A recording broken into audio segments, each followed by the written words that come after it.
और गंधार की जो राजकुमारी है गांधारी, जो धृतराष्ट्र की पत्नी बनी है, उसको उन्होंने जबरदस्ती लड़ करके बोला कि नहीं, मेरा भाई जो अंधा है उसको शादी करना।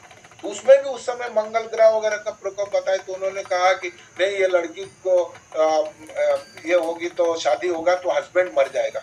तो बोले नहीं नहीं नहीं, जैसे आजकल भी मंगल ग्रह में क्या करते हैं, केला के पेड़ रख देते हैं और शादी करते हैं, केला पेड़ मर गया तो अब उसके बाद शादी होती है मांगलिक के लड़की के साथ में। बड़े बड़े अच्छे अच्छे लोग, घराने के लोग सब अच्छे अच्छे लोग करते हैं, मांगलिक का जैसी होता है तो पहला। तो सेम वैसे ही इन्होंने किया, वहां पर एक बकरा को बांध दिया और बकरा को पूजा वूजा कराए। बोले नहीं, शादी तो इसी से होगी, कैसी करने, तो इसका समाधान पंडितों ने निकाल दिया, वो बकरा को मार दो। बकरा को मार दिया तो शादी किससे हुई थी, गांधारी के बकरे से। फिर उसको मार दी, मारने के बाद में फिर इस तरह से धृतराष्ट्र शादी हुई।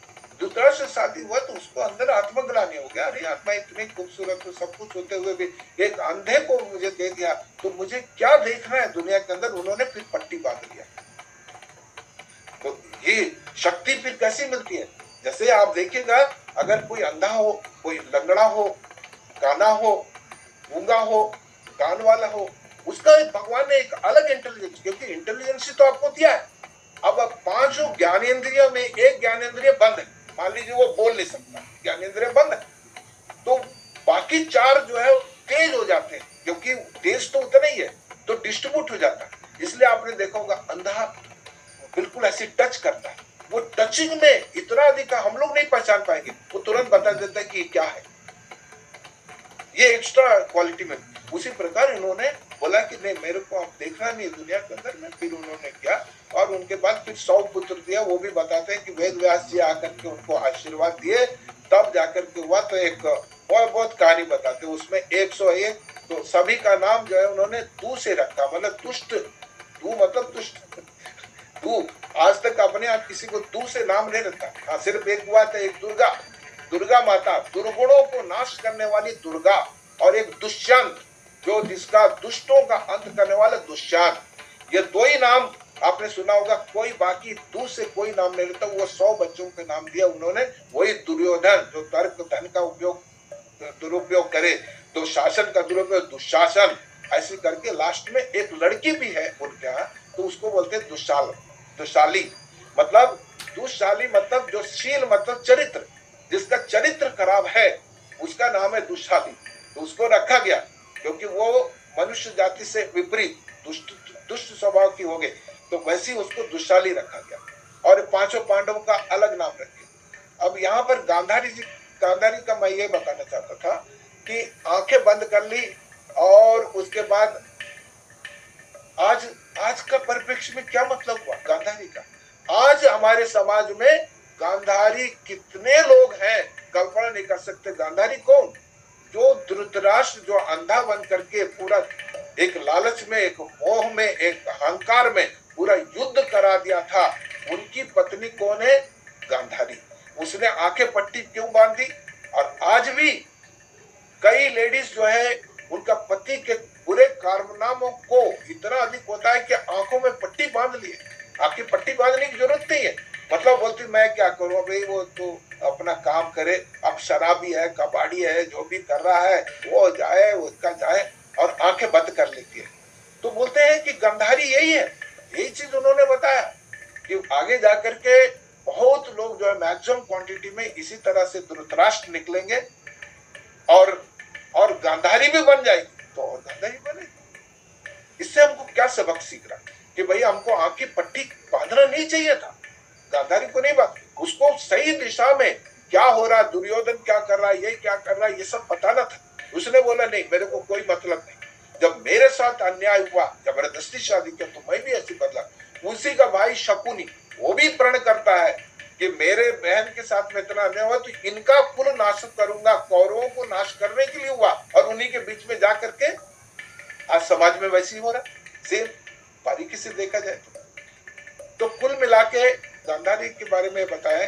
तो उसमें एक छोटी सी कहानी, जैसे अभी उदाहरण के लिए हम बता रहे हो किस तरह से होता है। एक महिला यहाँ पर जो है, उनका पति जो है खूब शराब वराब पी करके तांडव नृत्य करता था, रात को आता था, खूब हल्ला गुल्ला करके सब करता था। तो उनकी मिसेस आंखों में पट्टी बांधी, गांधारी बन गया। बोला रे जा, ये जैसी करना वैसी करे। तो उसके बाद वो अनकॉन्शियस होकर सो जाता था। सुबेरे उठता था, वो दिखता था, उसको शर्म आती थी, चारों ओर सामान बिखरे हुए, ये टूटा फूटा, पूरा डाइनिंग टेबल खराब कर दिया, खाना पीना इधर फरका। तो उनकी मिसेज बोलती है मुझे कुछ लेना देना नहीं है, वो सहायता नहीं करती। चलो तुम रात भर जो उधम किए, जो शराब पी करके अब तुमको होश आ गया, अब तुम सफाई करो। वही सफाई करता था, वही चाय बनाता था, वो सब कुछ करता था। ये रोज रोज का सिलसिला चलता रहा। एक दिन की बात है, वो थोड़ा सा अधिक शराब वराब पी लिया था, उसको होश नहीं था। उसका नौकर और उसकी पत्नी ने ला करके उसको पलंग में रखे, उसको मोजा उतारे, कपड़े जैसे थोड़ा सा उतारने की कोशिश की, तो तुरंत वो उसके मुंह से एक शब्द निकला, don't touch madam, I am married, मैं शादीशुदा हूं, मुझे टच मत करो मैडम। उसने अपने अनकॉन्शियस माइंड से जागृत होकर के बताया। तो उनकी मिसेस वहां पर बैठ करके, अभी तक जो जिंदगी भर गंधारी बन के उसको गालियां देती थी, तो अचानक खुश हो गई। बोला अरे इतना अच्छे आप व्यक्ति हो, मुझे नहीं मालूम। अब आपको भी समझ में आ गया क्या बात है। तो वो तुरंत खुश हो गए। अब सुबह उठ करके जब वो शराबपति उठा तो देखा कि अरे पूरा डाइनिंग टेबल क्लीन है, बिस्तर भी साफ सुथरा है, और सब चीज रखा, उधर चाय रखा, उधर न्यूज़पेपर रखा। ये क्या हो गया? तो नौकर से पूछता, ये क्या अद्भुत चमत्कार है, मैं तो करीब 10 साल से यही कर रहा हूँ, रात को उधम शायद करता हूँ, सुबह उठ करके मैं ही झाड़ू लगाता हूँ, आज क्या हो गया? बोले नहीं, कल मैडम बहुत खुश थी। बोले क्यों खुश थी? बोले अभी तो बाहर गई है मार्केट में, लेकिन बहुत खुश थी, आपके लिए कुछ गिफ्ट लाने के लिए आ रही थी। बोले क्या कर दिया मैंने? क्या मैंने शराब नहीं पिया? बोले नहीं, तुम तो कल इतना पिए गए, तुमको होश नहीं था। जब वो मैडम तुम्हारे कपड़ा जैसे कमीज जैसी निकालने की कोशिश कर रही थी, तो आपके मुंह से निकल गए थे एक शब्द, don't touch madam, I am already married, मैं शादीशुदा हूं। अब उसका मतलब ये हुआ, उसने बोला मेरा पति हजार ये सब करते गंदगी करे, लेकिन वो चरित्रवान है, इसलिए मैं उसको बहुत प्यार करती हूँ, तो उससे करती है। तो कहने का मतलब है कि इसका फोरकास्ट 5000 साल पहले बता दिया गया, किस तरह से लोग रेवेंज लेते हैं अपना। लेकिन दादाजी जी को एक शक्ति मिल गया, लेकिन उससे क्या हुआ, कोई भी चीज को आप बांध करके रखिएगा, उसमें एनर्जी तो आएगी, और आंखों में एनर्जी आ गया।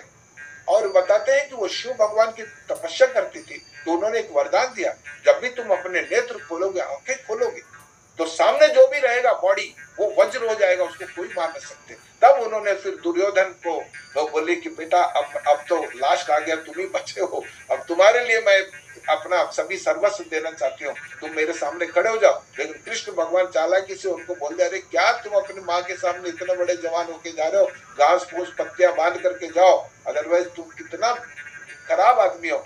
तो दुर्योधन की बुद्धि मती मान जाती है। उस जगह में जो जंगह के आसपास सभी पत्तियों से ढक लेता है, तो जैसी माँ अपने खोलती है तो पूरा वज्र हो जाता है, पूरा शरीर, कोई भी कुछ नहीं कर सकता। लेकिन वो पोर्शन जो जंगा वाले पोर्शन है, वहां पर ना दिखने के कारण वहां पर नहीं हुआ। फिर कृष्ण भगवान फिर वो भीम को बोलते हैं तुम इसको जंगा पे एक मारो तो ये मर जाएगा, तो उसके बाद मरो।